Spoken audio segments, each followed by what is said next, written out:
എൻ്റെ എല്ലാ കുട്ടികൾക്കും പ്ലസ് വൺ ഇംപ്രൂവ്മെന്റിന്റെ നല്ല ആവേശത്തിലേക്ക് നമ്മൾ കയറിക്കൊണ്ടിരിക്കുകയാണ്. നിങ്ങൾ ആവേശം ചോരാതെ വളരെ കാര്യമായിട്ട് പഠിക്കണം. അന്നേരം നമ്മൾ ആദ്യം പറയുന്ന ഒരു 5 മിനിറ്റ് 3 മിനിറ്റ് സെക്ഷൻ വളരെ ഇമ്പോർട്ടൻ്റ് ആയ സെക്ഷനാണ്. ആദ്യം കോമൺ ആയിട്ട് പറയുന്ന കാര്യങ്ങൾ, അന്നേരം വാർത്തകൾ ചുരുക്കത്തിൽ. ഓക്കെ, നമ്മൾ പരീക്ഷയെ കുറിച്ചാണ് ഇപ്പോൾ കൂടുതൽ പേർക്കും മെസ്സേജുകൾ എനിക്ക് വന്നുകൊണ്ടിരിക്കുന്നത്. കോമൺ ആയിട്ട് വരുന്ന മെസ്സേജ്, പരീക്ഷ പ്ലസ് വണ്ണിന്റെ ഇംപ്രൂവ്മെന്റ് പരീക്ഷ എന്നത്തേക്ക് ഉണ്ടാകും? സ്കൂൾ തുറന്നതിന് ശേഷം ഉണ്ടാകത്തുള്ളൂ? ഒക്ടോബറിൽ കാണുമോ? സെപ്റ്റംബറിൽ? ഈ മാസം ഇപ്പൊ ഇത്രയും വാർത്ത കേട്ടിട്ടും സെപ്റ്റംബറിൽ തന്നെ കാണുമോ? സെപ്റ്റംബറിലെ പരീക്ഷ ഞാൻ കഴിഞ്ഞ ദിവസം തന്നെ പറഞ്ഞു. സെപ്റ്റംബറിൽ 22, 23, 24 നടക്കുന്ന പരീക്ഷ പ്ലസ് ടു സേക്കാറുടെ ഒക്കെ പരീക്ഷയാണ്. അതായത് നിങ്ങൾ ഓർക്കേണ്ട ഇത്രയും കാര്യമേ ഉള്ളൂ, പരീക്ഷകൾ കൃത്യസമയം നടക്കുന്നുണ്ട്. ഇപ്പം പ്ലസ് ടുവിന്റെ നടന്നു, NEET all India medical entrance exam, NEET പോലുള്ള എക്സാം നടന്നു കഴിഞ്ഞ ദിവസം സെപ്റ്റംബർ 13-ാം തീയതി നടന്നു. നിങ്ങൾ ആലോചിക്കുക, ഇതല്ലേ കീമ് നടന്നു. അന്നേരം ഇങ്ങനെയുള്ള പരീക്ഷകളെല്ലാം ബിടെക്കിന്റെ ഒക്കെ ഒരു തേർഡ് ഇയറിന്റെ പേപ്പർ നടക്കുന്നു. ഇതെല്ലാം കൃത്യമായിട്ട് നടക്കുന്നുണ്ട്. അതിനകത്ത് യാതൊരു മാറ്റവും വരുന്നില്ല. അതായത് നിങ്ങൾ ഒക്ടോബറിലേക്ക് പ്രതീക്ഷിക്കുന്നതാണ്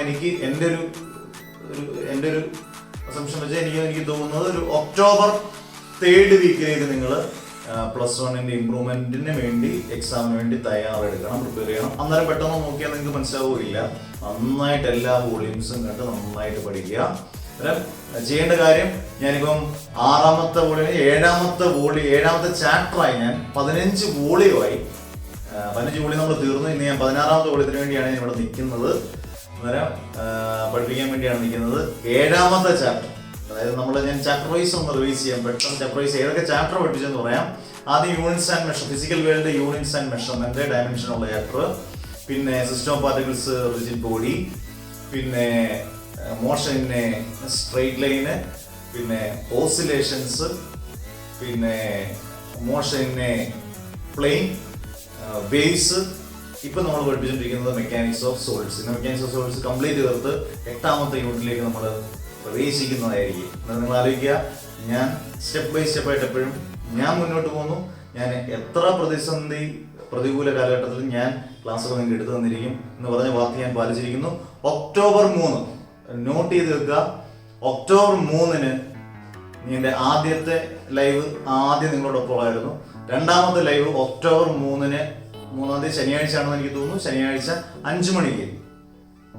എല്ലാവരും ഫ്രീ ആയിട്ടിരിക്കാം, നമുക്ക് എല്ലാവർക്കും സംസാരിക്കാം. വളരെ കാര്യമായിട്ട് തന്നെ സംസാരിക്കാം. അന്നേരം ഒക്ടോബർ 3 5 മണിക്ക് ലൈവ്, യൂട്യൂബിൽ ലൈവിൽ നമുക്ക് വരും. ആപ്ലിക്കേഷൻ ക്വസ്റ്റ്യൻസ് ഒക്കെ പറഞ്ഞുകൊണ്ടിരിക്കാൻ വേണ്ടിയിട്ട് നമ്മുടെ കാര്യങ്ങളെല്ലാം നമുക്കൊന്ന് സംസാരിക്കാം. നമുക്ക് എന്തൊക്കെ ചെയ്യാൻ പറ്റും, കൂടുതൽ കാര്യങ്ങൾ എന്തൊക്കെ ചെയ്യാൻ പറ്റും എന്നൊക്കെയുള്ള നിങ്ങളുടെ സജഷൻസ് ഒക്കെ നമുക്ക് ചെയ്യാം. ഇതുവരെയുള്ള ക്ലാസ്സിനെ കുറിച്ചൊക്കെ നിങ്ങൾക്ക് പറയാം, എല്ലാം നിങ്ങൾക്ക് പറയാം. അതിനുവേണ്ടി ഒരു സെഷനാണ് ഒക്ടോബർ 3-ാം തീയതി. അന്നേരം അത്രയും കാര്യം കഴിഞ്ഞു. പിന്നെ പറയാനുള്ള മറ്റൊരു കാര്യം, പ്ലസ് ടു ക്ലാസ്സിന്റെ ഇപ്പോഴും ഒരുപാട് പേര് മെസ്സേജ്, സാറേ അഡ്മിഷൻ ഇനി ഉണ്ടോ? ഇതൊരു പരസ്യത്തിന് വേണ്ടി ഒരിക്കലും ഞാൻ പറയുന്ന ഒരു അധ്യാപനമല്ല, അങ്ങനെ ഒരു അധ്യാപനമല്ല. ഇപ്പം എൻ്റെ റെഗുലറായിട്ടുള്ള കുട്ടികളോട് ചോദിച്ചാൽ എനിക്ക് അത്യാവശ്യം നല്ല കുട്ടികൾ എനിക്ക് പ്ലസ് 1 പ്ലസ് 2 എൻ്റെ ബാച്ചിൽ, എൻ്റെ 3 ബാച്ചിലായിട്ട് ഫിസിക്സിന് വേണ്ടി മാത്രം പഠിക്കുന്ന അത്യാവശ്യം നല്ല എണ്ണത്തിലൊരു അത്യാവശ്യം നല്ല പോലെ കുട്ടികളുള്ളൊരു ഇതാണ്. ഓൺലൈൻ കാരണം ഇത് എടുക്കാനുള്ള കാരണം, ഒരു നോർമലായി സാധാരണപ്പെട്ട ഒരാൾക്കും ഫിസിക്സ് പഠിക്കണം. എൻ്റെ രീതിയിൽ, എനിക്ക് പറ്റാവുന്ന രീതിയിൽ അത് പഠിപ്പിച്ചു കൊടുക്കാനുള്ള ഇതിനു വേണ്ടി മാത്രമാണ് ഓൺലൈൻ ക്ലാസ് തുടങ്ങി. അല്ലാതെ ഒരു ഒമ്പൻ ബിസിനസ് സംഭവങ്ങളൊന്നും തുടങ്ങാനൊന്നുമല്ല. സാധാരണ രീതിയിൽ ഇപ്പം നിങ്ങൾക്ക് പ്ലസ് 1 ഇംപ്രൂവ്മെന്റ് ക്ലാസ് ഞാൻ ഇട്ടേക്കുന്നത്, ഞാൻ ഇത്രയും ഇത് കാര്യമായിട്ട് പഠിപ്പിക്കുന്നത് ഒരിക്കലും വേറൊരു ഇതുവല്ല. ഇതിൻ്റെ വ്യൂസ് കയറുന്നതിൻ്റെ ഒന്നും മോണിറ്റൈസേഷൻ്റെ ഒന്നും അല്ല. അതുമായിട്ട് യാതൊരു ബന്ധവുമില്ല. പ്ലസ് ടു ഞാൻ ഉദ്ദേശിക്കുന്ന ഇത്രയും കാര്യങ്ങളേ ഉള്ളൂ. പ്ലസ് ടു ഞാൻ ഉദ്ദേശിക്കുന്നത് ഒരു സാധാരണപ്പെട്ട ഒരു വീട്ടിലെ കുട്ടി മുതൽ എല്ലാ കുട്ടികൾക്കും ഫിസിക്സിനോട് വളരെ ബുദ്ധിമുട്ടുള്ള ഒരു ഫിസിക്സ്, കാരണം സെക്കൻഡ് ഇയറിൽ നല്ല ബുദ്ധിമുട്ടുള്ള ഫിസിക്സ് നന്നായി പഠിക്കണമേ എന്ന് ആഗ്രഹിക്കുന്നതുകൊണ്ടാണ് നിങ്ങൾക്ക് ഫുള്ള് നോട്ട്സും ഫുള്ള് ക്ലാസ്സും ഞാൻ എൻ്റെ വാട്സാപ്പ് ഗ്രൂപ്പ് ഇപ്പം 9 ബാച്ച് ഫുള്ളായി 10ാമത്തെ ബാച്ചിൻ്റെ അഡ്മിഷൻ സ്റ്റാർട്ട് ചെയ്യും. സെപ്റ്റംബർ 30-ാം തീയതി വരെ ഡേറ്റ് പറഞ്ഞിട്ടുണ്ട്. അന്നേരം അതിനുവേണ്ടി മാത്രമാണ് അങ്ങനെ പ്ലസ് 2 ക്ലാസ്. കാരണം അതിനുള്ള ടൈം എപ്പോഴും ഞാൻ പറഞ്ഞു, എൻ്റെ സമയം എല്ലാ ബാച്ചിലും എടുക്കാനുള്ള സമയം കിട്ടുന്നില്ല എന്നുള്ള സത്യം തന്നെയാണ്. കാരണം നിങ്ങൾക്ക് എപ്പോഴും അറിയാം, നെറ്റിന് അല്ലെങ്കിൽ പ്രത്യേകിച്ചും നെറ്റിന്റെ ഇതുകൊണ്ട്, അതായത് എക്സ്പോർട്ട് ഇമ്പോർട്ട് എന്ന് പറഞ്ഞാൽ ബിസിനസ് അല്ല, ഈ യൂട്യൂബിനകത്തൂടെ എക്സ്പോർട്ട് ചെയ്തിട്ട് അപ്ലോഡ് ചെയ്യാനുള്ള സ്പീഡ് അതെല്ലാം ബുദ്ധിമുട്ടാകുമ്പോൾ ഒരു വീഡിയോ തന്നെ ചെയ്യുമ്പോൾ ഒരുപാട് സമയം എടുക്കും. കാരണം നിങ്ങൾക്ക് എപ്പോഴും വിളിക്കാം എന്നെ, എപ്പോഴും വിളിക്കുന്ന 7 മണിക്കും 10 മണിക്കും ഇടയിൽ പ്ലസ് 2 അഡ്മിഷന് വേണ്ടി വിളിക്കാം, ധൈര്യമായിട്ടും വിളിക്കാം. ഞാൻ ഗ്രൂപ്പിൽ ആഡ് ചെയ്യും. ആദ്യമുള്ള ക്ലാസ്സും ആദ്യമുള്ള നോട്ട്സും എല്ലാം നിങ്ങൾക്ക് തരുന്നതായിരിക്കും. നമ്മുടെ കുട്ടികൾ ഏകദേശം നന്നായിട്ട് പഠിക്കുന്നുണ്ട്. ഇപ്പോൾ ഓൺലൈനിലെ കുട്ടികളെല്ലാം, റെഗുലർ കുട്ടികളെല്ലാം നന്നായിട്ട് പഠിക്കുന്നുണ്ട്. ടെസ്റ്റ് പേപ്പറുകളെല്ലാം അടിപൊളിയായിട്ട് നടക്കാൻ പോവുകയാണ്. റെഗുലർ കുട്ടികൾക്ക് ഓൾറെഡി ടെസ്റ്റ് പേപ്പർ 2 എണ്ണം കഴിഞ്ഞു. ഓൺലൈനിലെ കുട്ടികൾക്ക് ടെസ്റ്റ് പേപ്പർ പെട്ടെന്ന് തന്നെ അവർ കേൾക്കുന്ന കഴിയും, പെട്ടെന്ന് തന്നെ ടെസ്റ്റ് പേപ്പർ അവർക്കുണ്ട്. അങ്ങനെയൊക്കെ നന്നായിട്ട് പ്ലസ് 2 പഠിക്കണം. പ്ലസ് 1 എൻ്റെ കൂട്ടത്തിൽ പോകണം. IPL കാണാം, പക്ഷെ പഠിച്ചു വെച്ചിട്ടേ കാണാവുള്ളൂ. പിന്നെ മറ്റൊരു കാര്യം, ഈ വേവ്സ് എന്ന് പറയുന്ന ചാപ്റ്റർ വളരെ കാര്യമായിട്ട് പഠിച്ചോണം. എല്ലാ ചാപ്റ്ററും എന്നാലും ബേസ്, ഓസിലേഷൻസ് കാണാത്തവർ ഓസിലേഷൻസിന്റെ പാർട്ടെല്ലാം കാണണം. മോഷൻ ഇൻ എ പ്ലെയിൻ കാണാത്തവർ motion in a plane complete പഠിച്ചിരിക്കണം. മോഷൻ ഇൻ എ പ്ലെയിൻ എല്ലാ ടോപ്പിക്കും കവർ ചെയ്യുന്നുണ്ട്. നമുക്ക് എക്സ്ട്രാ ആപ്ലിക്കേഷൻ ക്വസ്റ്റ്യൻസും എല്ലാം നമുക്ക് വീണ്ടും ചെയ്യാം. അതെല്ലാം കണ്ടു തീർക്കുക. പിന്നെ ഇപ്പം കഴിഞ്ഞ ദിവസത്തെ 15-ാമത്തെ കൂടി തന്നെ മെക്കാനിക്സ് ഓഫ് സോളിഡ്സ് തുടങ്ങി. 1 മണിക്കൂർ കൊണ്ട് നിങ്ങൾ വിചാരിച്ചല്ല, ഒന്ന് വായിച്ചു നോക്കിയാൽ മതി. നോട്ട്സ് വായിച്ചു നോക്കുകയും ചെയ്താൽ 1 മണിക്കൂർ കൊണ്ട് തീരും മെക്കാനിക്സ് ഓഫ് സോളിഡ്സ്. ഇത്ര നിങ്ങൾ കണ്ട് തീർത്ത് വന്നാൽ മതി. ഓടിച്ചിട്ട് പഠിക്കണ്ട എന്നൊരു അപേക്ഷയുണ്ട് എൻ്റെ. കാരണം അങ്ങനെ പഠിക്കുകയല്ല വേണ്ട. ഇമ്പ്രൂവ്മെന്റ് നമുക്ക്, ഞാൻ എപ്പോഴും പറയുന്നത്, ഇമ്പ്രൂവ്മെന്റിന് 10 മാർക്ക് കിട്ടി, 10 മാർക്ക് 5 മാർക്ക് കിട്ടിയ ഒരാൾക്ക് പോലും ഫുൾ മാർക്ക് മേടിക്കാനുള്ള ദൈവം തരുന്ന വലിയൊരു ഓപ്പർച്യൂണിറ്റി മിസ്യൂസ് ചെയ്യരുത്. അതോടൊപ്പം പ്ലസ് 2 പഠിക്കുമ്പോഴത്തേക്കും നമുക്കത് കമ്പൈൻ ചെയ്യുമ്പോഴത്തേക്കും നല്ലൊരു മാർക്ക് നമുക്ക് കിട്ടും. എല്ലാവരും ദൈവം അനുഗ്രഹിക്കട്ടെ. കോവിഡിന്റെ വാക്സിൻ കണ്ടുപിടിക്കാൻ എല്ലാവർക്കും പ്രാർത്ഥിക്കാം. കാരണം ഹെൽത്ത് മിനിസ്റ്റർ കഴിഞ്ഞ ദിവസം പറഞ്ഞതുപോലെ കോവിഡിന്റെ വാക്സിൻ നിങ്ങൾ വായിച്ചു കാണുമായിരിക്കും. അടുത്ത വർഷം 1-ാം പാദത്തിൽ, എന്നാൽ ഫസ്റ്റ് ക്വാർട്ടർ, അതായത് മാർച്ച് ഏപ്രിലേക്കൊക്കെ വരാൻ ചാൻസ് ഉള്ളൂ എന്നാണ് പറയുന്നത്. അതിന് മുമ്പേ എന്ന് പറഞ്ഞാൽ നമ്മളിലേക്ക് എത്തുമ്പോഴത്തേനും 2021 പകുതിയൊക്കെ ആവും എന്നാണ് പറയുന്നത്. അങ്ങനെ ആയിരിക്കും. അതിന് മുമ്പേ ബാക്കിയുള്ള വാക്സിനുകളൊക്കെ രാജ്യങ്ങളൊക്കെ കണ്ടുപിടിക്കട്ടെ, അല്ലെങ്കിൽ ഇന്ത്യ തന്നെ കണ്ടുപിടിച്ചിട്ട് നമുക്കെല്ലാവർക്കും അതിൻ്റെ കൃത്യമായിട്ടുള്ള വാക്സിൻ കിട്ടട്ടെ. നമുക്ക് 2020 അവസാനം 2021 നമുക്ക് സ്കൂളിലോട്ടൊക്കെ പോകാനൊക്കെ ഒരുപാട് പേര് കൊതിച്ചിരിക്കൊണ്ടാണ്. ഇങ്ങനെ വീട്ടിൽ ഇരുന്ന് എനിക്ക് നന്നായിട്ടറിയാം എത്ര സമയം എന്ന് പറഞ്ഞുകൊണ്ടാണ് നമ്മൾ വീട്ടിൽ. അതൊക്കെ ഒന്ന് മാറി എല്ലാം ലോകം ശാന്തി പ്രാപിക്കുമെന്ന് പ്രാർത്ഥിച്ചുകൊണ്ട് നമുക്ക് തുടങ്ങാം. അന്നേരം ഓക്കെ, നമ്മുടെ മെക്കാനിക്സ് ഓഫ് സോളിഡ്സ് എന്ന് പറയുന്ന ചാപ്റ്റർ നമ്മൾ പാട്ട് പാടി നല്ല രസകരമായ ഗ്രാഫുകളൊക്കെ പഠിച്ച് തീർക്കാം. ഓക്കെ, അപ്പൊ നമുക്ക് മെക്കാനിക്സ് ഓഫ് സോളിഡ്സിന്റെ ബാക്കിയുള്ള ടോപ്പിക്കിലേക്ക് പോകാം. Easy, very very very easy. Okay, എന്നാൽ മാർക്കുകൾ ഈസി ആയിട്ട് കിട്ടണം, നന്നായിട്ട് പഠിക്കണം. എന്തോ ഞാൻ ഹെഡിങ് എഴുതിയിരിക്കുന്നത് ഡിഫറെന്റ് മോഡുലൈ ഓഫ് ഇലാസ്റ്റിസിറ്റി. ഞാൻ കഴിഞ്ഞ ദിവസം ക്ലാസ് അറിയാം, കഴിഞ്ഞ ദിവസം മോഡുലസ് ഓഫ് ഇലാസ്റ്റിസിറ്റി പഠിപ്പിച്ചു. Modulus of elasticity hooks law അനുസരിച്ച് within the limit of, അല്ലെങ്കിൽ stress is directly proportional to strain within the limit of elasticity. അന്നേരം ഇങ്ങനെ നമ്മൾ എഴുതി, stress is proportional to, ഒന്ന് പെട്ടെന്ന് ഓർക്കാൻ വേണ്ടിയാണ്, stress is equal to K into strain, where K is equal to stress by strain. ഈ K 2 പേര് പറയാം. കോഎഫിഷ്യന്റ് ഓഫ് ഇലാസ്റ്റിസിറ്റി എന്ന് പറയാം. K is a constant known as coefficient of elasticity or modulus of elasticity. ഈ മോഡുലസിന്റെ പ്ലൂറലാണ്. അതൊന്നും ചെറിയ കാര്യങ്ങളായിട്ട് എടുക്കുള്ളൂ, വലിയ കാര്യമായിട്ട് എടുക്കണം. മോഡുലൈ എന്ന് പറയുന്നത് മോഡുലസിന്റെ പ്ലൂറലാണ്, മോഡുലൈ ഓഫ് ഇലാസ്റ്റിസിറ്റി. അതിനാൽ ഡിഫറെന്റ് മോഡുലൈ ഓഫ് ഇലാസ്റ്റിസിറ്റി ഏതൊക്കെയാണ്? ഡിഫറെന്റ് മോഡുലൈ ഓഫ് ഇലാസ്റ്റിസിറ്റി ഏതൊക്കെയാണ്? Okay, there are 3. There are 3 types of moduli of elasticity. They are, first one, വളരെ important, Young's modulus. വളരെ important. Very important. Young's modulus. കാരണം ഇതൊന്നെങ്കിൽ ഇതിന്റെ definition, ഇതിന്റെ problem, ഇതിന്റെ application question ഏതെങ്കിലും ഒന്ന് ചോദിച്ചു പോകാതെ പലപ്പോഴും പരീക്ഷ എക്സാമിനേഴ്സ് ക്വസ്റ്റ്യൻ ഇടുന്നവർ പോകാറില്ല. Young's modulus.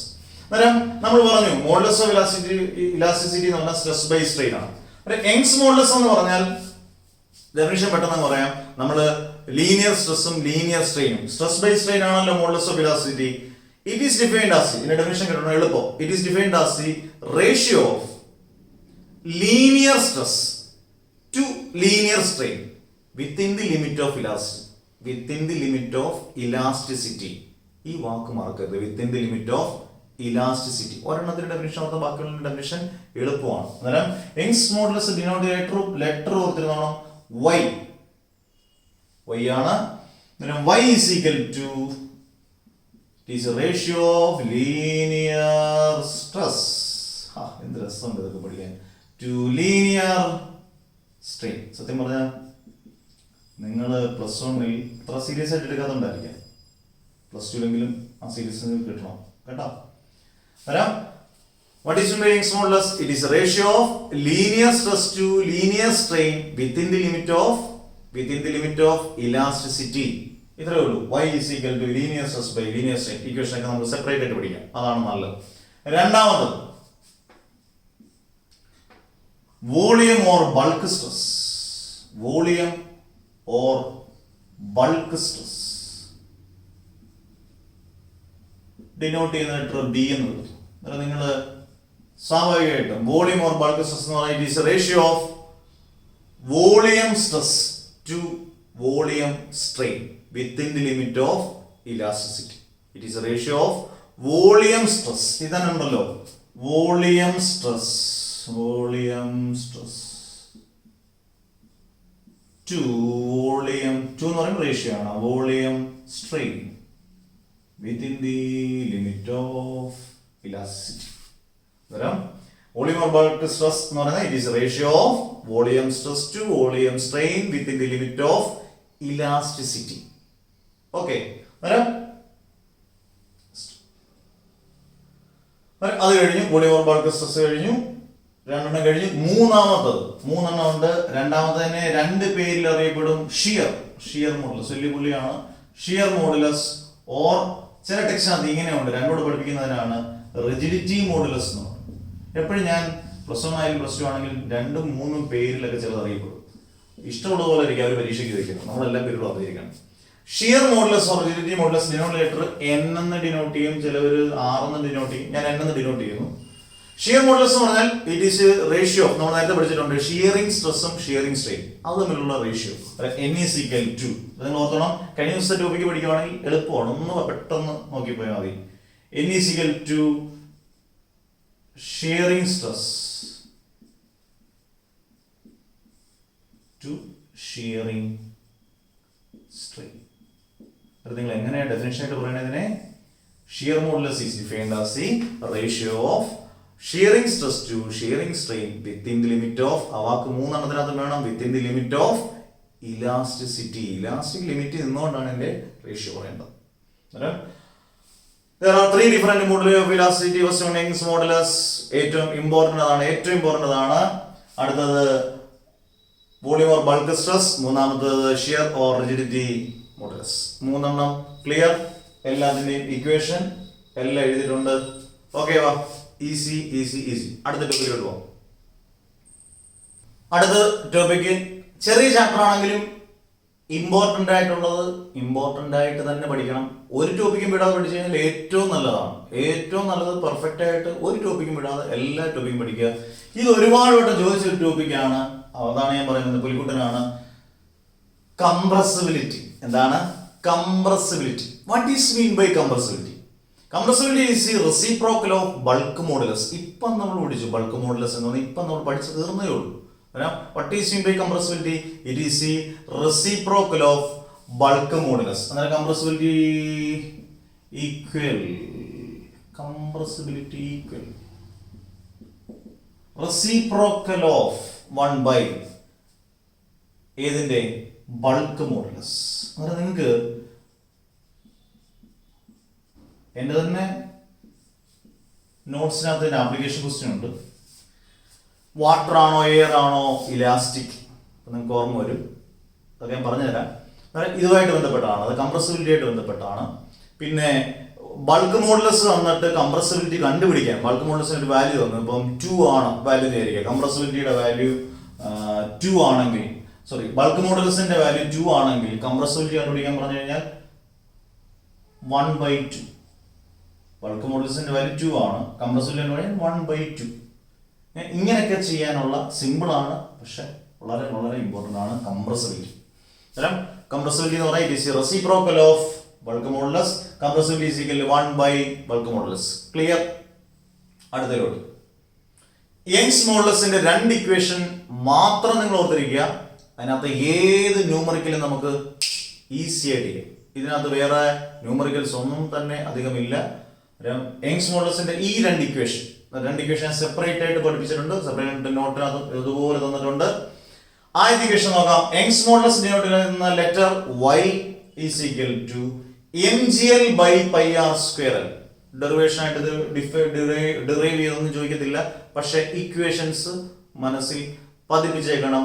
y is equal to mgl by pi R square L. ഓരോ ലിറ്ററേച്ചർ ഞാൻ എന്തോന്ന് പറയാം?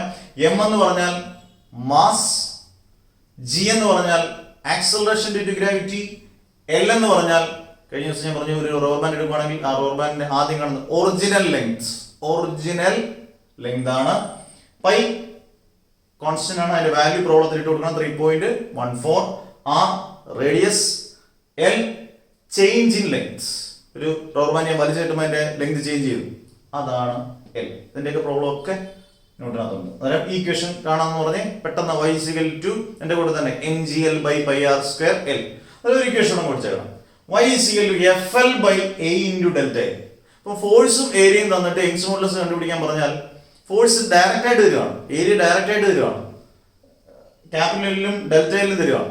മാസ് ഒന്നും തന്നിട്ടില്ലെങ്കിൽ നിങ്ങൾക്ക് ഈ ഇക്വേഷൻ എഴുതാമല്ലോ. fl by a into fl by a into delta L. f എന്ന് പറയുന്ന ഫോഴ്സ്, l എന്ന് പറഞ്ഞാൽ ഒറിജിനൽ ലെങ്ത്, a എന്ന് പറഞ്ഞു കഴിഞ്ഞാൽ ഏരിയ, ഡെൽറ്റ എൽ എന്ന് പറഞ്ഞു കഴിഞ്ഞാൽ ചേഞ്ച് ഇൻ ലെങ്ത്. ഇത് രണ്ടും ഏകദേശം ഈക്വൽ തന്നെയാണ്, പക്ഷെ 2 സെപ്പറേറ്റ് വിളിക്കുക എന്ന് പറഞ്ഞാൽ ഈ mg എന്ന് പറയുന്നത്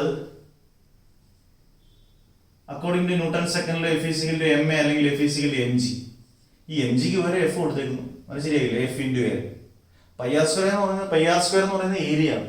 പൈ ആർ സ്ക്വയർ ഏരിയക്ക് വരെ നമ്മൾ പൈ ആർ സ്ക്വയർ കൊടുത്തു. ഇനി ഈ ഇക്വേഷൻ നമ്മൾ ഇങ്ങോട്ട് നോക്കിക്കേ, കറക്റ്റ് ആയില്ലേ?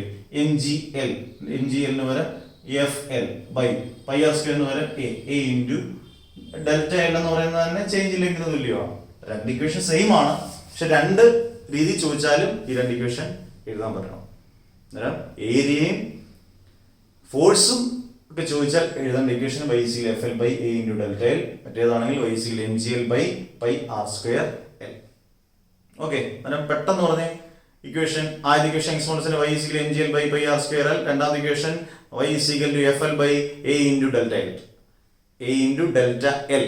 Okay, what is meant by compressibility? പെട്ടെന്ന് compressibility is reciprocal of bulk modulus. Compressibility is equal to 1 by bulk modulus. അടുത്ത ഒരു നല്ലൊരു ഗ്രാഫിലോട്ട് പോകാം. ഈസി ആയിട്ട് പഠിക്കണം, നന്നായിട്ട് പഠിക്കണം. ഓക്കെ, അടുത്ത നമ്മൾ ഗ്രാഫിക്കൽ സ്റ്റഡിയാണ്. കുറേ ചെറിയ ഗ്രാഫുകളുണ്ട്. അതിനകത്തെ വലിയൊരു ഗ്രാഫാണ്, ബാഹുബലി ഗ്രാഫാണ്. ഹെഡിങ് ഇതാണ്: ജനറൽ ഇലാസ്റ്റിക് ബിഹേവിയർ ഓഫ് സോളിഡ്സിന്റെ ഇലാസ്റ്റിക് ബിഹേവിയർ കാണിക്കാനുള്ള ഒരു പൊതു സ്വഭാവം കാണിക്കുന്ന ഒരു ഗ്രാഫാണ്.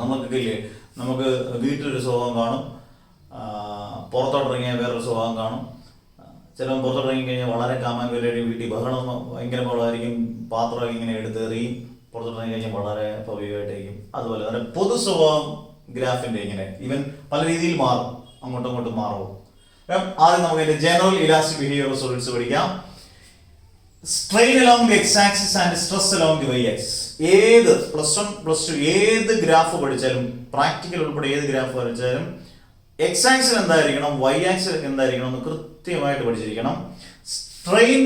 സ്ട്രെസ്സും സ്ട്രെയിനും വെച്ചൊരു ഗ്രാഫ് വരയ്ക്കുമ്പോൾ strain along the X axis ആയിരിക്കണം എപ്പോഴും, and stress along the Y axis.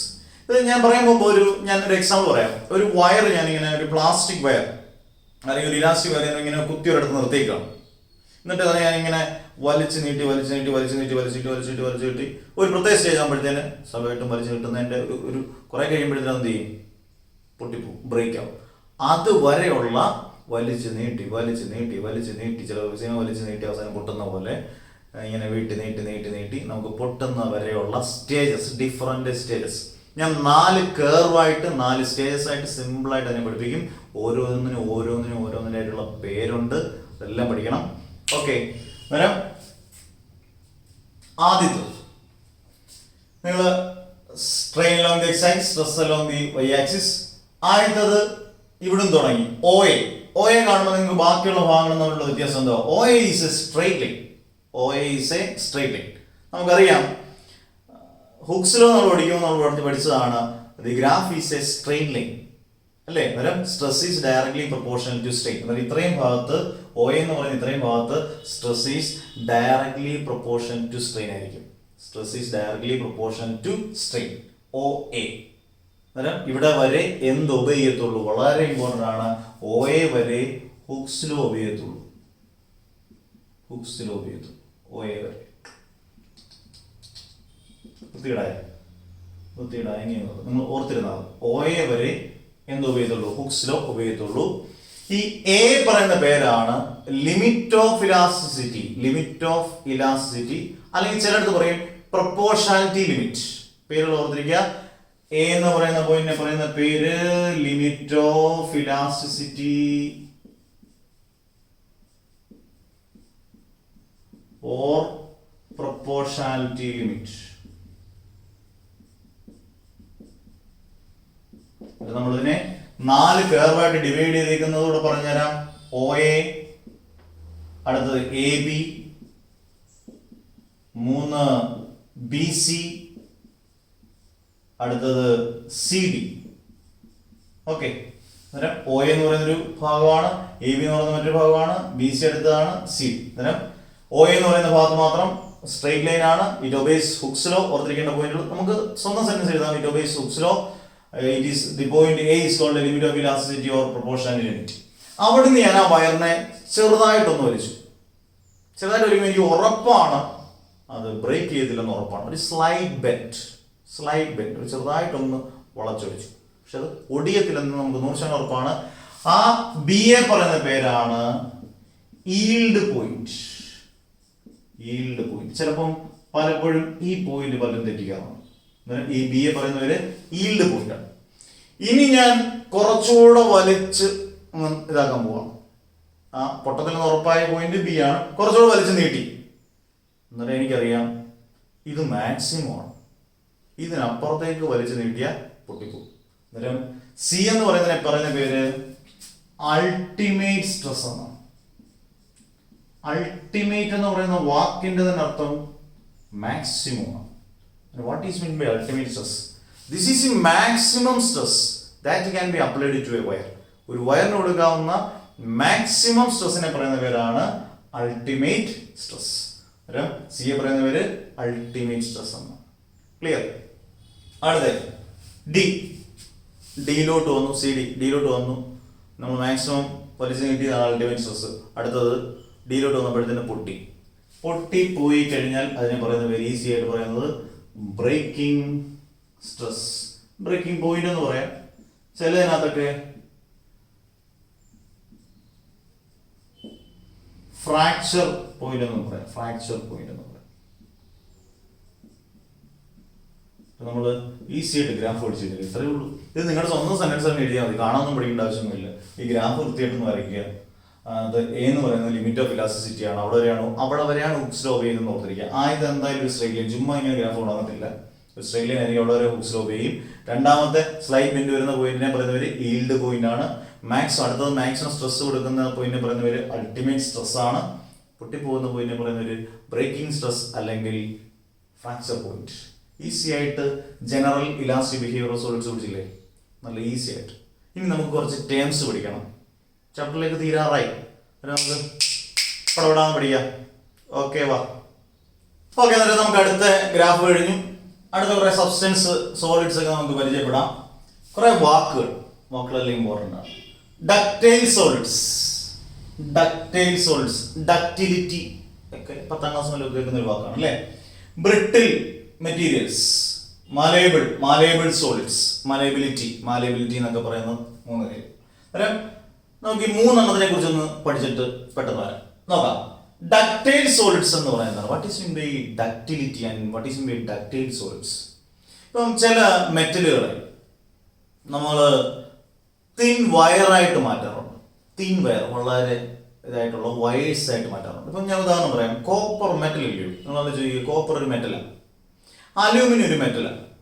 നിങ്ങൾ പ്രാക്ടിക്കലിലും അല്ലെങ്കിൽ നമ്മുടെ വീടുകളിലും ഒക്കെ കോപ്പർ വയർ ഇല്ല. അന്നേരം metal can be converted into thin wires. Thin wires ആയിട്ട് അതിനെ ചേഞ്ച് ചെയ്യുന്നതിനെ പറയുന്ന പേരാണ്, ആ സോളിഡ്സിനെ പറയുന്ന പേര് ഡക്റ്റൈൽ സോളിഡ്സ് എന്നും ആ പ്രോപ്പർട്ടിയെ പറയുന്ന പേര് ഡക്റ്റിലിറ്റി എന്നുമാണ്. എന്താണ് ഡക്റ്റിലിറ്റി? ഏറ്റവും ബെസ്റ്റ് എക്സാമ്പിൾ ഇതൊക്കെ തന്നെയാണ്. Example copper, best example copper, and second one is aluminium. കോപ്പറും അലൂമിനിയം എല്ലാം മെറ്റലാണ്, പക്ഷെ അതിനെ നമുക്ക് തിൻ വയേഴ്സ് ആയിട്ട് മാറ്റാൻ പറ്റുന്ന പ്രോസസ്സിനെ ഡക്റ്റിലിറ്റി എന്ന സോളിഡ്സിനെ പറയുന്ന ഡക്റ്റൈൽ സോളിഡ്സ്. ഓക്കെ, അത് ക്ലിയർ.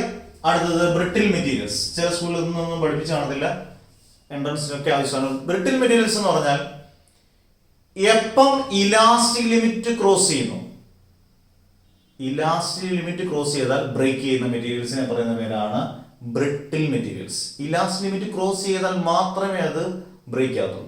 ഇപ്പം ചില ക്ലാസ്സിലൊക്കെ എഴുതും അത് ഇത്ര അൺബ്രേക്കബിൾ ഗ്ലാസ്, കാരണം അത് ഇത്ര ഉയരത്തിൽ നിന്ന് താഴെ ഇട്ട് കഴിഞ്ഞാൽ ചിലപ്പോൾ പൊട്ടത്തില്ല എന്ന് പറഞ്ഞിട്ട് 2 നിലയുടെ മണ്ടയ്ക്ക് ഒന്ന് താഴെ ഇട്ട് കഴിഞ്ഞാൽ പൊട്ടുമെന്നുള്ളതല്ല. അതിൽ കൃത്യമായിട്ട് ചിലപ്പം എല്ലാം മെൻഷൻ ചെയ്തിരിക്കും. നിങ്ങൾ അങ്ങനെ ഒന്നും നോക്കരുത്.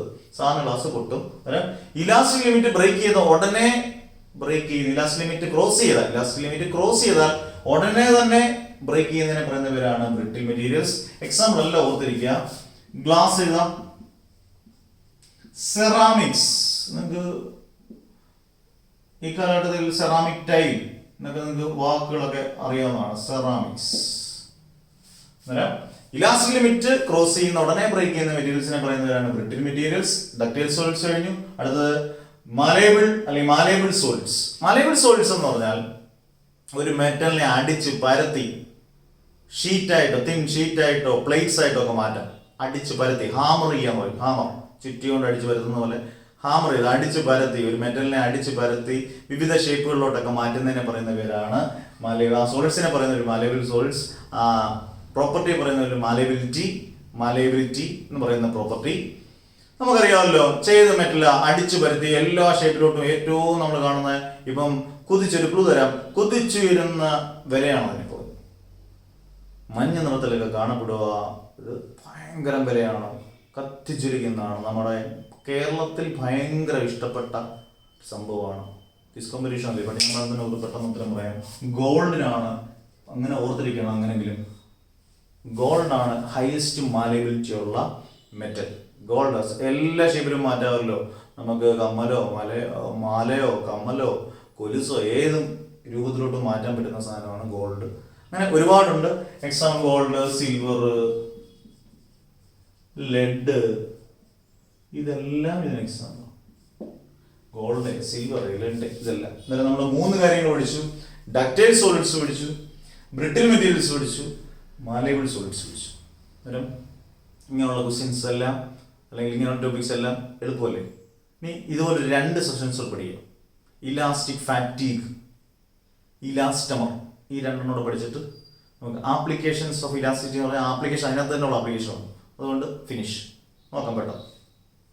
ഓക്കെ, അന്നേരം അടുത്ത 2 ഇപ്പൊ ഞാൻ 3 പറഞ്ഞു കഴിഞ്ഞു. ഏതൊക്കെയാ? Ductile solids, brittle materials, malleable solids. Ductility, malleability ഇതെല്ലാം പറഞ്ഞു. 2 പഠിക്കാം. ഇലാസ്റ്റമേഴ്സും ഇലാസ്റ്റിക് ഫാറ്റീഗ്. ഇലാസ്റ്റിക് ഫാറ്റീഗിന് ഒരുപാട് ആപ്ലിക്കേഷൻ ക്വസ്റ്റ്യൻ ഉണ്ട്. ഇലാസ്റ്റിക് ഫാറ്റീഗും ഇലാസ്റ്റമേഴ്സും. ഇലാസ്റ്റമേഴ്സ് എന്ന് പറയുന്നത് ചില സബ്സ്റ്റൻസിന് സ്ട്രെസ്സിന്റെ വാല്യൂ വളരെ കൂടുതലായിരിക്കും. സ്ട്രെസ്സിന്റെ വാല്യൂ ചിലതിന് കൂടുതലായിരിക്കും. ചില സബ്സ്റ്റൻസിന് സ്ട്രെയിന്റെ വാല്യൂ വളരെ കൂടുതലായിരിക്കും.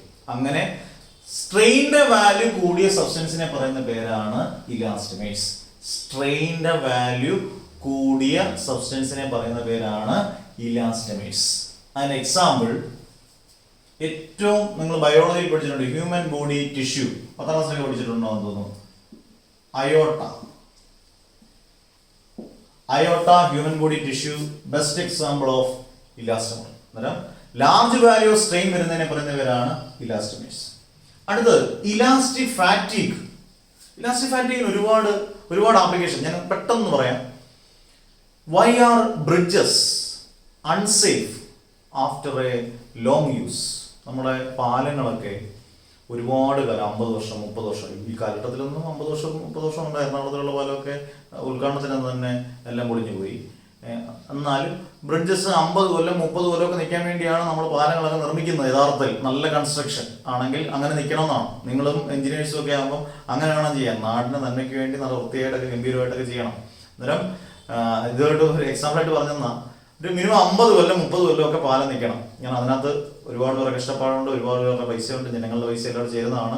അന്നേരം ഇലാസ്റ്റിക് ഫാറ്റിക് എന്ന് പറഞ്ഞാൽ കണ്ടിന്യൂസ് ആയിട്ട് ഇപ്പം പാലത്തിലൂടെ കണ്ടിന്യൂസ് ആയിട്ട് 4 വീലറും 2 വീലറും എല്ലാം കണ്ടിന്യൂസ് ആയിട്ട് ഇഷ്ടം പോലെ പോകുമ്പോൾ സ്വാഭാവികമായിട്ടും അതിന്റെ ഇലാസ്റ്റിസിറ്റി നഷ്ടപ്പെട്ടുകൊണ്ടേയിരിക്കും. കണ്ടിന്യൂസ് ആയിട്ട് സ്ട്രെയിൻ കൊടുക്കുമ്പം ഇലാസ്റ്റിസിറ്റി നഷ്ടപ്പെടും. പിന്നെ ഈ നമ്മുടെ ഹെലിക്കൽ സ്പ്രിംഗ് എന്ന് പറഞ്ഞുകൊണ്ട് നിങ്ങൾക്ക് സെക്കൻഡ് ഇയർ ചെയ്യാനുള്ള പ്രാക്ടിക്കൽ അപ്പാരസ് ഉണ്ട്. ഇങ്ങനെ സ്പ്രിംഗ് ഇങ്ങനെ കെട്ടി തൂക്കിയിട്ട് അതിൽ ഇങ്ങനെ മാസ് ഇടും.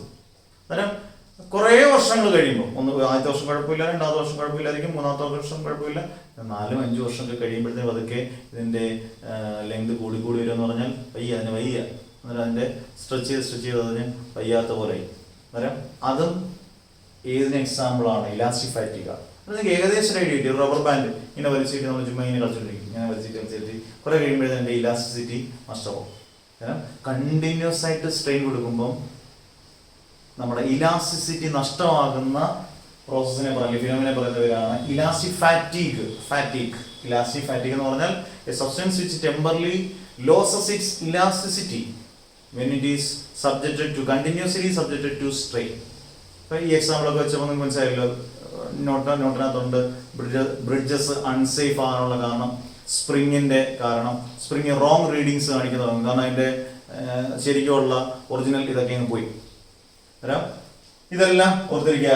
ഇലാസ്റ്റമേഴ്സ്, എക്സാമ്പിൾ അയോട്ട, ഇലാസ്റ്റിക് ഫാറ്റിക്. ഒരുപാട് ആപ്ലിക്കേഷൻ ക്വസ്റ്റ്യൻ ചോദിക്കാൻ എളുപ്പത്തിൽ മാർക്ക് മേടിക്കാൻ പറ്റും. അത് കഴിഞ്ഞു. അടുത്ത നമുക്ക് ആപ്ലിക്കേഷൻ ക്വസ്റ്റ്യൻസിന് മുമ്പേ ആപ്ലിക്കേഷൻസ് ഓഫ് ഇലാസ്റ്റിസിറ്റി. അതുകൊണ്ട് ആ chapter complete. Mechanics of solids complete. എളുപ്പമാണ്. നിങ്ങൾ ആലോചിക്കുക, 1 മണിക്കൂർ വേണ്ട തികച്ചു പഠിക്കാൻ. കറക്റ്റ് അല്ലേ? ആലോചിച്ചു. അടുത്തതിനകത്ത് last topic applications of elasticity. Elasticity ഇത്രയും പഠിച്ചിട്ട് അന്നേരം മെക്കാനിക്സ് ഓഫ് സോളിഡ്സ് കൂടുതൽ പ്രാധാന്യം നൽകുന്ന ഏതിനാന്ന് ചോദിച്ചു കഴിഞ്ഞാൽ ഏത് പ്രോപ്പർട്ടിക്കാണ്? ഒരുപാട് പ്രോപ്പർട്ടീസ് ഉണ്ടെങ്കിലും മെക്കാനിക്സ് ഓഫ് സോളിഡ്സ് എന്ന് പറയുന്ന ചാപ്റ്റർ കൂടുതൽ പ്രാധാന്യം നൽകുന്നത് ഇലാസ്റ്റിസിറ്റിക്കാണ്. അന്നേരം അതിന്റെ 2 എക്സാമ്പിളോട്ട് നമുക്ക് പോകാം. ആദ്യത്തേത് construction of metal ropes. 2 application. 2 construction of girders. ആദ്യത്തേത് കൺസ്ട്രക്ഷൻ ഓഫ് മെറ്റൽ റോപ്പ്. നിങ്ങൾ കണ്ടിട്ടില്ലേ ഈ ക്രെയിനിലൊക്കെ, വലിയ ക്രെയിനിലൊക്കെ ഹെവി ലോഡ് ഇങ്ങനെ ലിഫ്റ്റ് ചെയ്യും. ഈ റോപ്പ് കൊണ്ട് ഇങ്ങനെ ലിഫ്റ്റ് ചെയ്യും. അന്നേരം ആ റോപ്പ് ചില്ലറക്കാരനാണോ മെറ്റൽ റോപ്പ്? അല്ല. ഈ വളരെ ചെറിയ തിന്നായിട്ടുള്ള ഒരുപാട് വയേഴ്സ് ചേർന്ന് ബൗണ്ട് ചെയ്ത് നിൽക്കുന്നതാണ് ഒരു മെറ്റൽ റോപ്പ് എന്ന് പറഞ്ഞാൽ. അത്രയ്ക്ക് സ്ട്രെങ്ത് ഉണ്ടായി.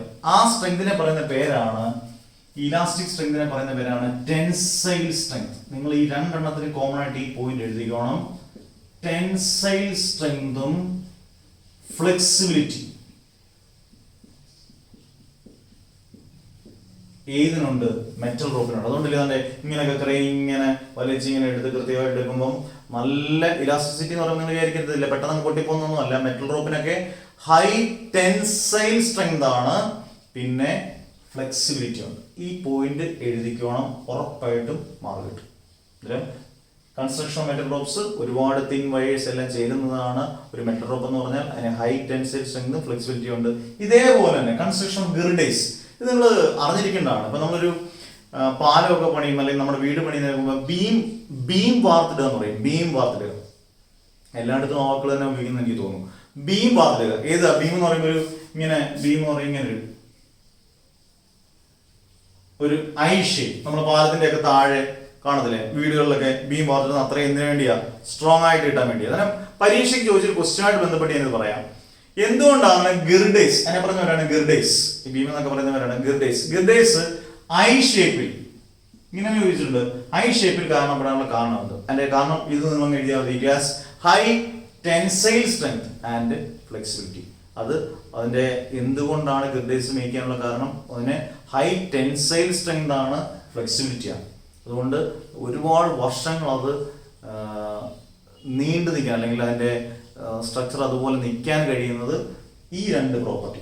രണ്ടിനും കോമൺ ആയിട്ട് നിങ്ങൾക്ക് മാർക്ക് കിട്ടുന്ന പോയിന്റ്സ് ആണ് ടെൻസൈൽ സ്ട്രെങ്തും ഫ്ലെക്സിബിലിറ്റി. ഈ ക്വസ്റ്റ്യൻ ഒരുപാട് വട്ടം ചോദിച്ചാണ് why are girders I in shape വരാനുള്ള കാരണം it has high tensile strength and flexibility. ഇത്രയും കഴിയുമ്പോഴത്തേന് നമ്മൾ എൻ്റെ 7ാമത്തെ യൂണിറ്റ് മെക്കാനിക്സ് ഞാൻ പഠിപ്പിക്കുന്ന രീതിയിലുള്ള 7ാമത്തെ unit mechanics solids finish it കഴിഞ്ഞു അല്ലേ? സിമ്പിളായിട്ട് നിങ്ങൾ ആലോചിക്കുക, പെട്ടെന്ന് പഠിച്ചിട്ടില്ലേ? നമ്മൾ 16ാമത്തെ വോളിയം എന്ന് പറയുന്നത് 3/4 മണിക്കൂർ, ഒരു 3/4 മണിക്കൂർ കൂട്ടി 1 മണിക്കൂർ കൂട്ടിയാൽ നമ്മൾ 16 മണിക്കൂർ എടുത്തു. 16 മണിക്കൂറിനുള്ളിൽ നിങ്ങൾ 7 ചാപ്റ്റർ, അതായത് നിങ്ങളെ ഒരു 75% ടോപ്പിക് ഞാൻ പഠിപ്പിച്ചു കഴിഞ്ഞു. അന്നേരം ഈസി ആയിട്ട് പഠിക്കും ഇങ്ങനെ. അന്നേരം നന്നായിട്ട് പഠിക്കണം. ഇനി ഇതിൻ്റെ കുറച്ച് ഇമ്പോർട്ടൻ്റ് ആയിട്ടുള്ള ആപ്ലിക്കേഷൻ ക്വസ്റ്റ്യൻസ് ഉണ്ട്. ആപ്ലിക്കേഷൻ ക്വസ്റ്റ്യൻസ് വളരെ കുറച്ച് ഒരു 7-8 മിനിറ്റ് കൊണ്ട് ആപ്ലിക്കേഷൻ ക്വസ്റ്റ്യൻസ് പഠിച്ചത് ക്ലീൻ ആക്കിയിട്ട് അടുത്ത ദിവസം നമുക്ക് അടുത്ത ചാപ്റ്റർ അടിപൊളിയായിട്ട് തുടങ്ങാം. അന്നേരം ഇതിൻ്റെ ആപ്ലിക്കേഷൻ ക്വസ്റ്റ്യൻസ് ഒന്ന് ശ്രദ്ധിച്ചു. ഓക്കെ ശ്രദ്ധിച്ചു. അന്നേരം ഇതിനകത്ത് കുറേ ആപ്ലിക്കേഷൻ ക്വസ്റ്റ്യൻസ് ഉണ്ട്. കുറച്ച് ആപ്ലിക്കേഷൻ ക്വസ്റ്റ്യൻസ് ഞാൻ പെട്ടെന്ന് പറയാം. യങ്സ് മോഡുലസുമായിട്ട് ബന്ധപ്പെട്ട് കുറേ ആപ്ലിക്കേഷൻ ക്വസ്റ്റ്യൻസ് ഉണ്ട്. ഉദാഹരണം പറയാം. റബ്ബർ ആണോ? പെട്ടെന്ന് നിങ്ങൾ പറയും. ഇതൊക്കെ സ്ഥിരമായിട്ട് ചോദിക്കുന്ന ക്വസ്റ്റ്യൻ, എല്ലാ ടീച്ചർമാരും സ്ഥിരമായിട്ട് ചോദിക്കുന്നതാണ്. റബ്ബർ ആണോ സ്റ്റീൽ ആണോ കൂടുതൽ elastic? Which is more elastic, rubber or steel? നമുക്കറിയാം ഉത്തരം സ്റ്റീലാണ്. കാരണം യങ്സ് മോഡുലസ് സ്റ്റീലിന് കൂടുതലാണ്. അതുകൊണ്ടാണ് അതിന് എന്ത് കൂടുതൽ, ഇലാസ്റ്റിസിറ്റി കൂടുതൽ. അന്നേരം ഏതാണ് കൂടുതൽ elastic, rubber or steel? Steel is more elastic than rubber because Young's modulus ഏതിന് കൂടുതലാണ്, സ്റ്റീലിന് കൂടുതലാണ്. അന്നേരം ഇത് സ്ഥിരമായിട്ട് കണ്ടുപടുത്ത ക്വസ്റ്റ്യനാണ്. പിന്നെ അടുത്തതിലോട്ട് പിന്നെ കുറേ വർഷങ്ങൾ ഇത് ചോദിച്ചു കഴിഞ്ഞപ്പോഴത്തേന് ഇപ്പോഴും ചോദിക്കാം. വേറെ ക്വസ്റ്റ്യൻ വന്നു, അയൺ ആണോ ഗ്ലാസ് ആണോ? അയൺ ആണോ ഗ്ലാസ് ആണോ കൂടുതൽ ഇലാസ്റ്റിക്? അയൺ ആണ് കൂടുതൽ ഇലാസ്റ്റിക്. അവിടെയും എൻ്റെ ആൻസർ എന്ന് പറഞ്ഞാൽ ഇത്രയേ ഉള്ളൂ. യങ്സ് മോഡുലസ് അയണിന് കൂടുതലാണ്, ഏതിനെക്കാട്ടിൽ, ഗ്ലാസിനെക്കാട്ടിൽ. പിന്നെ കോപ്പർ ആണോ സ്റ്റീൽ ആണോ? അടുത്തൊരു ക്വസ്റ്റ്യൻ, കോപ്പർ ആണോ സ്റ്റീൽ ആണോ സ്പ്രിംഗ് ഒക്കെ മാനുഫാക്ചർ ചെയ്യാൻ ഉണ്ടാക്കുന്നത്, അല്ലെങ്കിൽ ഏറ്റവും ഇലാസ്റ്റിസിറ്റി കൂടുതൽ ഏതാണ്? അന്നേരം കോപ്പറാണ്. കാരണം സ്റ്റീലാണ് അതിനുള്ള കാരണം. അതിൻ്റെ യങ്സ് മോഡുലസ് വളരെ കൂടുതലാണ്, ഇതിനെക്കാട്ടിൽ, കോപ്പറിനെക്കാട്ടിൽ. ഇതിങ്ങനെ സ്ഥിരമായി ചോദിക്കുന്നതാണ്. അയൺ, ഗ്ലാസ്, റബ്ബർ, സ്റ്റീൽ, ഇങ്ങനെയുള്ള സംഭവങ്ങളൊക്കെ സ്ഥിരമായിട്ട് ഇങ്ങനെ പരീക്ഷയ്ക്ക് ചോദിച്ചിട്ട് ഒരു കൊല്ലം ഒരു ചോദ്യം അങ്ങ് ചോദിച്ചു, എയർ ആണോ വാട്ടർ ആണോ കൂടുതൽ ഇലാസ്റ്റിക്? അവിടെ ചിലരങ്ങ് പെട്ടുപോയി. എയർ ആണോ വാട്ടർ ആണോ, which is more elastic, air or water? Why? അടുത്തൊരു ചോദ്യമുണ്ട്, എന്താണ് കാരണം? എയർ ആണോ വാട്ടർ ആണോ എന്ന് പറഞ്ഞാൽ എയർ ഈസി ആയിട്ട് കംപ്രസ് ചെയ്യും. റീസൺ ശ്രദ്ധിച്ചോണം, എയർ ഈസി ആയിട്ട് നമുക്ക് കംപ്രസ് ചെയ്യാൻ പറ്റും. പക്ഷേ വാട്ടർ ഇൻകംപ്രസിബിലിറ്റി, അതായത് കംപ്രസിബിലിറ്റി ഇൻകംപ്രസിബിൾ ആണ്. ഇൻകംപ്രസിബിൾ എന്ന് പറയുമ്പോൾ സ്വാഭാവികമായിട്ടും അതിന് കൂടുതൽ ഇലാസ്റ്റിസിറ്റി കൂടും. ഈസി ആയിട്ട് കംപ്രസ് ചെയ്യുന്നത് എയർ ആണ്, പക്ഷേ ഈസി ആയിട്ട് കംപ്രസ് ചെയ്യാൻ പറ്റാത്തത് വാട്ടർ ആണ്. അതിന് എന്ത് കൂടുതലായിരിക്കും, ഇലാസ്റ്റിസിറ്റി കൂടുതലായിരിക്കും. അന്നേരം ഇങ്ങനെയുള്ള ക്വസ്റ്റ്യൻസ് ഒക്കെ എൻ്റെ നിങ്ങൾ ക്വസ്റ്റ്യൻസ് ആപ്ലിക്കേഷൻ ക്വസ്റ്റ്യൻസ് എന്ന് പറഞ്ഞുകൊണ്ട് എടുത്ത് ഒരു വിഭാഗമുണ്ട്, അതെടുത്ത് നോക്കിയാൽ ആ ക്വസ്റ്റ്യൻസ് എല്ലാം കാണാം. 1-2 പ്രധാനപ്പെട്ട ഗ്രാഫുകളിലൂടെ നമുക്കൊന്ന് പരിചയപ്പെട്ടിട്ട് നമുക്ക് പോർഷൻ തീർക്കാം. മെക്കാനിക്സ് സോളിഡ്സ് കംപ്ലീറ്റ് തീർക്കാം. ഇതൊന്നും നോക്കിയേക്കാം യങ്സ് മോഡുലസിൻ്റെ. പിന്നെ കഴിഞ്ഞ പഠിപ്പിച്ചപ്പോൾ തന്നെ പറഞ്ഞ ബ്രിഡ്ജസ് അൺസേഫ് ആകാനുള്ള കാരണം, ലോങ് യൂസ് കഴിഞ്ഞിട്ടും ബ്രിഡ്ജസ് അൺസേഫ് ആകാനുള്ള കാരണം ഇലാസ്റ്റിക് ഫാറ്റീഗ്. എന്താണ് ഇലാസ്റ്റിക് ഫാറ്റീഗ്? മറക്കരുത്. ഓക്കെ, അന്നേരം 1-2 ചെറിയ ഗ്രാഫുകളൂടെ പഠിക്കാം. ഓക്കെ, നമുക്ക് ഇത് തന്നെ 2 ഗ്രാഫുണ്ട്, അല്ലാതെ ഒരു ഗ്രാഫുണ്ട്. ഈ 2 ഗ്രാഫ് ആദ്യം നമുക്ക് ആപ്ലിക്കേഷൻ ക്വസ്റ്റ്യൻ ചോദിക്കാം. ഇതും ഒരുപാട് വർഷം ചോദിച്ച ക്വസ്റ്റ്യൻ ആണ്. ഇതിനകത്ത് സ്ട്രെസ് സ്ട്രെയിൻ ഗ്രാഫിൽ എപ്പോഴും ആലോചിക്കേണ്ട strain along the X axis and stress along the Y axis. ഈ 2 ഗ്രാഫിൽ നിങ്ങൾ കാണുന്ന വ്യത്യാസം പെട്ടെന്ന് ഞാൻ പറയാം. ഒരെണ്ണത്തിന് വണ്ണം കൂടുതലാണ്, ഒരെണ്ണത്തിന് വണ്ണം കുറവാണ്. അതല്ലേ? ഒരെണ്ണം വലിപ്പം കൂടുതലാണ്, വലിപ്പം കുറവാണ്. ക്വസ്റ്റ്യൻ ഇതാണ്, ഒരു കാറിന്റെ ടയർ മാനുഫാക്ചർ ചെയ്യാൻ ഇതിനകത്ത് ഇത് 2 മെറ്റീരിയൽ ആണെന്ന് വിചാരിക്കുക. ഏത് മെറ്റീരിയൽ യൂസ് ചെയ്യും? ഇത് എ എന്ന് എടുക്കുക, ഇത് ബി എന്ന് എടുക്കുക. A or B? വളരെ ഈസി ആയിട്ട് ഉത്തരം പറയാം. ഉത്തരം ബി ആണ്. നമ്മൾ ശരിക്കും കാറിന്റെ ടയർ, വലിപ്പമുള്ള കാറിന്റെ ടയർ നല്ലതായിരിക്കട്ടെ, ഇരിക്കട്ടെ. അല്ല, എനർജി ഏരിയ കുറവാണെങ്കിൽ, ഇതിന് ഏരിയ കൂടുതലാണ്, ഇത് ഏരിയ കുറവാണ്. ഏരിയ കുറവാണെങ്കിൽ എനർജി ലോസ് കുറവാണ്.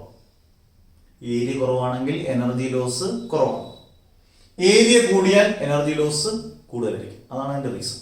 അതായത് നിങ്ങൾ കാറിന് ടയറിന് വേണ്ടി എ ആണോ ബി ആണോ ഉപയോഗിക്കുന്നത്? ബി ആണ്. ബിക്കോസ് ഏരിയ കുറഞ്ഞാൽ എനർജി ലോസ് കുറവായിരിക്കും. ഇത് സ്ഥിരമായിട്ട് ചോദിക്കുന്ന, ഒരുപാട് വട്ടം ചോദിക്കുന്ന വളരെ വളരെ വളരെ ഇമ്പോർട്ടൻ്റ് ആയിട്ടൊരു ക്വസ്റ്റ്യൻ ആണ്. ഇത് ഒരുപാട് വർഷം ചോദിച്ചിരിക്കുന്ന ഒരു ക്വസ്റ്റ്യൻ ആണ്.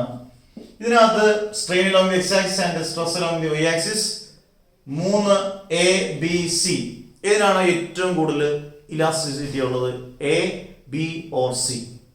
ഇത് ചെറുതല്ലേ, ഇതാ സി ആയിക്കോട്ടെ, അതിന് 2 വേണ്ട, നടുക്കിടക്കുന്ന ബി ആയിക്കോട്ടെ. ഇങ്ങനെയൊക്കെ നമ്മൾ ഉത്തരം എഴുതാൻ പോകുന്നത്. പക്ഷെ കെ എന്ന് പറയുന്നത്, കെ എന്ന് പറയുന്നത് സ്ട്രെസ് ബൈ സ്ട്രെയിൻ ആണ്. സ്ട്രെസ് ബൈ സ്ട്രെയിൻ അല്ലെ? K is equal to stress by strain ആണ്. കെ എന്ന് പറയുന്നത് മോഡുലസ് ഓഫ് ഇലാസ്റ്റിസിറ്റി ആണ്, എന്ന് പറഞ്ഞാൽ ഇലാസ്റ്റിസിറ്റി ആണ്. അന്നേരം ഇത് ഡയറക്ട്ലി പ്രൊപ്പോർഷൻ ആണ് സ്ട്രെസ്സിന്, ഇൻവേഴ്സ്ലി പ്രൊപ്പോർഷൻ ആണ് സ്ട്രെയിൻ. എന്ന് പറഞ്ഞാൽ സ്ട്രെസ് കൂടിയാൽ ഇലാസ്റ്റിസിറ്റി കൂടും. ഇവിടെ സ്ട്രെസ് വൈ ആക്സിൽ സ്ട്രെസ് കൂടുന്ന ഏതിനാ? എയ്ക്കല്ലേ. സ്ട്രെസ് എയ്ക്ക് കൂടിയാൽ അതിന്റെ ഇലാസ്റ്റിസിറ്റി കൂടി. ഇതാണ് എന്റെ റീസൺ. അന്നേരം എ ആണ് ഏറ്റവും കൂടുതൽ ഇലാസ്റ്റിക്, ബിക്കോസ് സ്ട്രെസ് കൂടുതൽ എയ്ക്കാണ്. അന്നേരം അതിന്റെ ഇലാസ്റ്റിസിറ്റി കൂടും. ഏത് ഇക്വേഷൻ വെച്ച്? K is equal to stress by strain. ഇങ്ങനെയുള്ള ആപ്ലിക്കേഷൻ ക്വസ്റ്റ്യൻസ് എല്ലാം നോക്കുക. ബാക്കിയുള്ള ആപ്ലിക്കേഷൻ ക്വസ്റ്റ്യൻസ് ഒക്കെ നമുക്ക് പിന്നീട് റിവൈസ് ചെയ്യുമ്പോൾ ചെയ്യാം. നന്നായിട്ട് മെക്കാനിക്സ് സോളിഡ്സ് 1 മണിക്കൂർ കൊണ്ട് പാട്ടും പാടി, എപ്പോഴും പറയുന്നല്ലോ, പാട്ടും പാടി പഠിക്കാം. നല്ല വൃത്തിയായിട്ട് പഠിക്കാം. 7 യൂണിറ്റ് കംപ്ലീറ്റ്. അടുത്ത 8ാമത്തത് ഞാൻ പഠിപ്പിക്കാൻ പോകുന്നത് വളരെ ഒരുപാട് ക്വസ്റ്റ്യൻസ് ചോദിക്കുന്ന, എന്നാൽ അത്ര മോശമല്ലാത്തൊരു ചാപ്റ്റർ, പ്രാധാന്യമുള്ള ചാപ്റ്ററാണ് ലോസ് ഓഫ് മോഷൻ. നമുക്കറിയാം ലോസ് ഓഫ് മോഷനകത്ത് കുറേ കാര്യങ്ങളുണ്ട്. ലോസ് എല്ലാം ഡീറ്റെയിൽ ആയിട്ട് പഠിക്കണം. ഇത്രയും ലോസ് ഡീറ്റെയിൽ ആയിട്ട് പഠിക്കുന്ന വേറൊരു ക്ലാസ്സിലില്ല. ലോസ് ഓഫ് മോഷൻ, അതിനകത്ത് പിന്നെ ഫ്രിക്ഷനായിട്ട് ബന്ധപ്പെട്ട് കുറേ കാര്യങ്ങൾ പഠിക്കാനുണ്ട്. അത്രയും കാര്യങ്ങൾ നമുക്ക് അടുത്തത് 8ാമത്തെ യൂണിറ്റ് ലോസ് ഓഫ് മോഷൻ അടുത്ത ക്ലാസ്സിൽ. ഇത്രയും കാര്യങ്ങളൊക്കെ വളരെ കാര്യമായിട്ട് ശ്രദ്ധിക്കുക.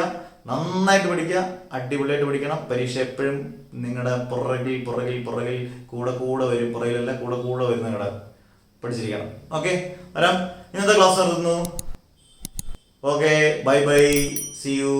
ഓക്കെ, വാ.